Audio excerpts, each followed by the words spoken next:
Empat wanita ahli neraka. Yang pertama, istri yang lisannya tajam, senantiasa mencaci dan menyalahkan suaminya. Bila suaminya gaib, maka ia berkhianat. Dan bila sedang di rumah, maka ia terus menyakiti suaminya dengan lisannya. Bapak Ibu tahu kenapa Khadijah radhiyallahu anha dapat jaminan istana di surga?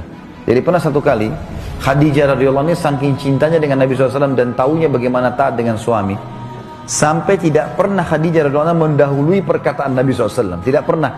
Nabi kalau sudah bicara baru Khadijah jawab. Tidak pernah Khadijah lebih dulu bertanya.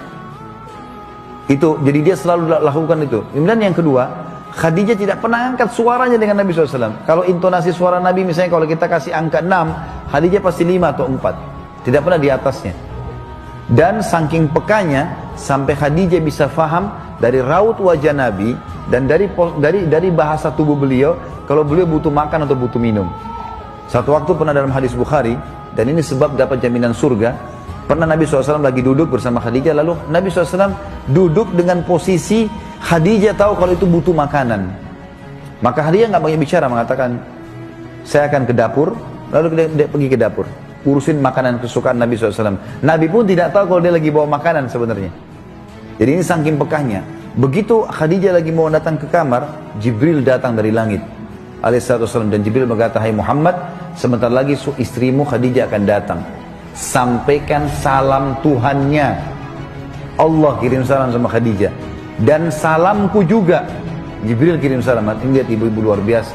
Salamku juga sama dia, dan sampaikan kepadanya berita gembira kalau dia akan dapat istana di surga. Gara-gara apa? Pelayanannya sama suaminya nih. Istana surga yang terbuat dari mutiara dan tidak ada keributan di dalamnya. Kenapa tidak ada keributannya? Karena memang luar biasa. Khadijah pun tidak pernah buat ribut dalam rumah tangganya. Maka Allah berikan itu. Makanya ini poin penting harus digarisbawahi.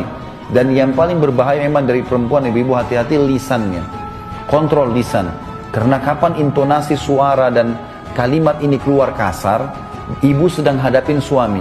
Laki-laki itu kalau digunakan kelembutan, dia akan menaungi. Ibu gunakan kekasaran, dia akan hadapi seperti hadapi laki-laki.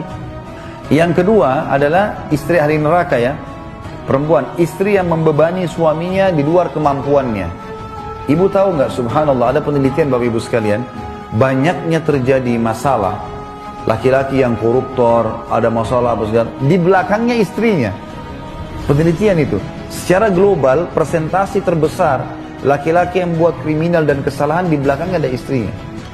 Istrinya tidak tampil di lapangan, tapi istrinya merongrong dia sehingga dia melakukan kriminal itu. Ini tidak semua ya, tapi dominan persentase di atas 90% gara-gara itu. Subhanallah, sabda Nabi ini nggak mungkin salah. Yang ketiga, istri yang tidak menutup dirinya, juga auratnya dari lawan jenisnya, dan keluar rumah dengan membuka aurat. Jadi ini juga termasuk ahli neraka. Yang terakhir, yang keempat, istri yang tujuan hidupnya hanya makan, minum, tidur, yang tidak punya keinginan untuk mendirikan sholat, mentaati Allah, Rasulnya, dan juga suaminya. Hadis yang lain, tidak ada seorang istri pun yang meninggal dunia, lalu suaminya ridho kecuali ia pasti masuk surga. Ada jaminan di sini.